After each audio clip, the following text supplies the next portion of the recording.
సంఘం అంటే డబ్బా బియ్యం 100 రూపాయలు కాదమ్మా కానుక. సంఘం అంటే గుంపు కాదు. సంఘం అంటే లేకుంటే ఒక ప్రాంతంలో స్థాపింపబడినటువంటి కులం ద్వారా ఏర్పడింది కాదు. కులం సంఘాలు, మతం సంఘాలు, పెద్దల సంఘాలు ఇవన్నీ పైకి వెళ్ళవు. ఇక్కడే ఈ కులాల సంఘాలన్నీ, కుల పెద్దలు, కులాలు, మతాలు, కులం తరపున సంఘాలు, కులంతో సంఘాలు నిండుతున్నాయి ఇక్కడే. ఇవన్నీ ఇక్కడే.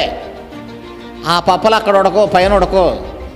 పైకి వెళ్ళేది ఎవడే అంటే వీటన్నిటిని చీల్చుకొని, కులాన్ని చీల్చుకొని, పెద్దలు చీల్చుకొని, ఇదంతా నాకు అవసరం లేదు, నా పెద్ద యేసుప్రభువే, అసలు నేను యేసుప్రభువులుగా ఉంటానన్న వాడే పైకి వెళ్తాడు. అర్థమైందా? డబ్బా బియ్యం ఇచ్చేంలే ఈ వారం, అయ్యగారికి బస్తా బియ్యం ఇచ్చేంలే ఈ వారం, 1000 రూపాయలు కానుక ఇచ్చేయాలి.